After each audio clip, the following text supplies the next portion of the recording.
Hello everyone, my name is Adam and I am an ancient Greek reenactor. I've decided to do a series of videos on how to build an ancient Greek hoplite historical impression for reenacting living history events using my knowledge that I've gained over my 8 years that I've currently done it, in hopes that some of you guys can benefit and learn a few things from my prior mistakes and prior things that I've learned that have helped me develop a kit which I'm currently happy with but is also always in development. Now in this first episode, this is a very much more of a basics. One of the most important things you could possibly do is look at the research. What is it that you're trying to do an impression of? This might be reading about different roles in the ancient Greek military. You don't have to just be a hoplite, but also looking at eras and to an extent what polis you want your impression to be from. Now, eras are an incredibly important thing to look at when you're dealing with historical impressions, as armour and style changes drastically from the archaic to the early classical to the late classical.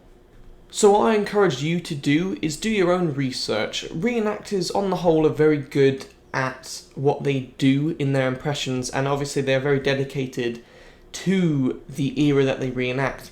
But that doesn't mean that everything that they portray is correct. So when I was younger, I used to fall into the trap of looking at what other reenactors had and almost just try and be like, well, if they have that, it must be correct, as opposed to the fact, no, they might have got something wrong. So I would highly recommend look at archaeological finds and see where they're dated to, but also look at vases and sculptures from the period that you yourself would like to portray. This is incredibly important for the fact that then means that your kit, you know the helmet you have, the breastplate that you have, the greaves that you have, the shoes that you have, they all fit the era that your impression is, and you don't have a classical helmet with a Hellenistic cuirass with archaic greaves. And though it may look okay to the untrained eye, for someone else that is passionate or an expert in the subject, they'll be able to point out a few things. This is not to say that you have to directly copy a vase painting. Some people swear by that you should basically pick out a historical artwork and say, I'm recreating that. I'm not necessarily on board with that personally. I think as long as you can yourself justify the reason that you have something in your kit, it should be enough.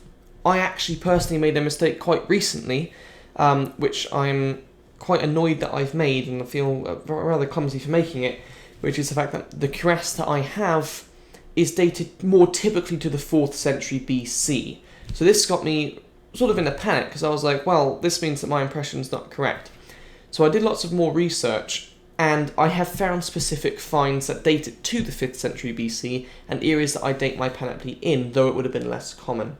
So this is an example here of me perhaps just thinking that, oh, well, this cuirass would have fit the era that my panoply's in, and it turns out, no, not really. Though that being said, I have found a few examples artistic-wise that show them. They're just perhaps a little bit more rare, and this is why I'm now starting to change my impression to a Peloponnesian War era Homoioi Spartan, where the breastplate that I have would probably be a little bit more common and appear more than the Persian Wars.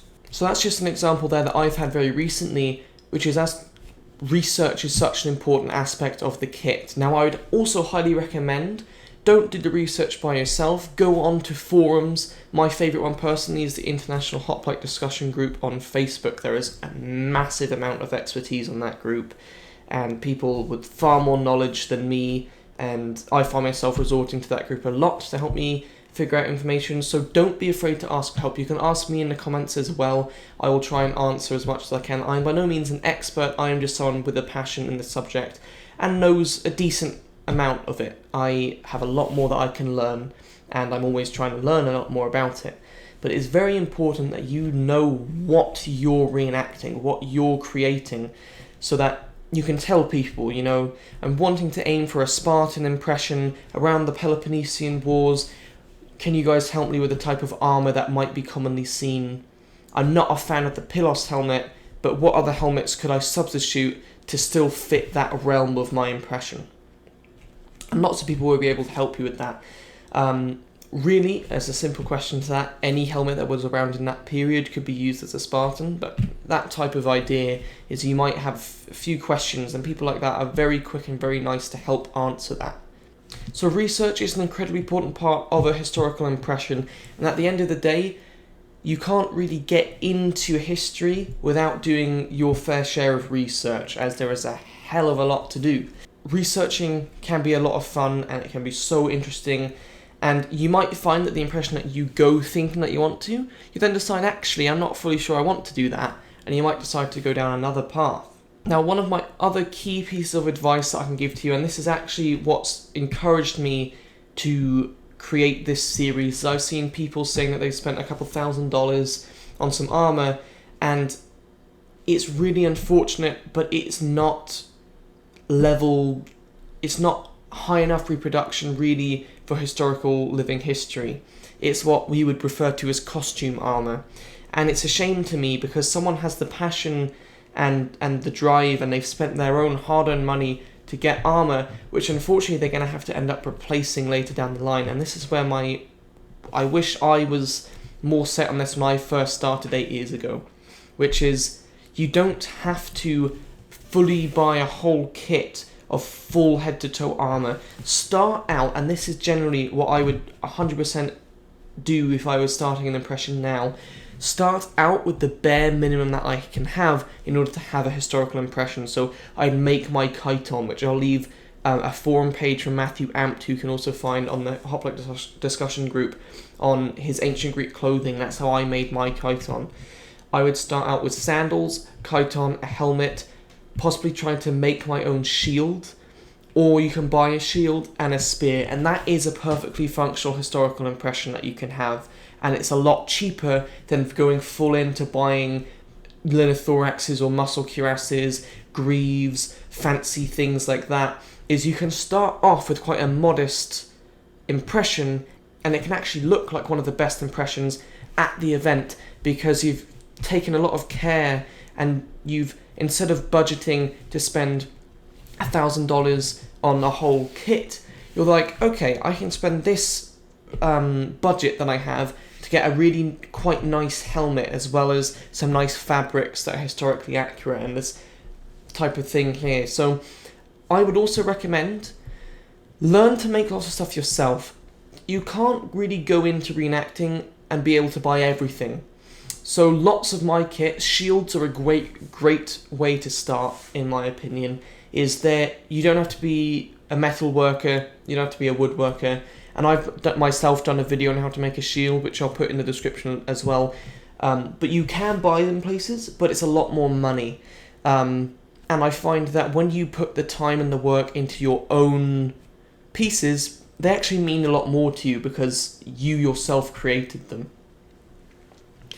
And definitely clothing is the way that I would say. Don't buy Greek tunics because they're not very historically accurate for the chitons that were historically worn.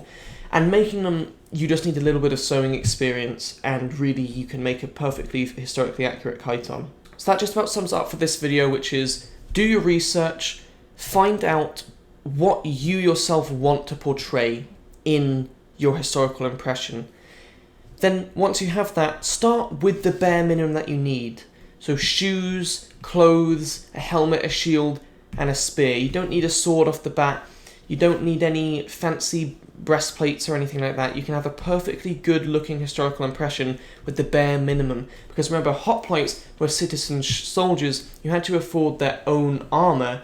So it would depend on the wealth of the hoplite that you're trying to portray. But of course, later on, you can then, instead of buying smaller items that you're going to have to replace, save that money that you have and put it towards a really good piece of armor that you won't have to replace.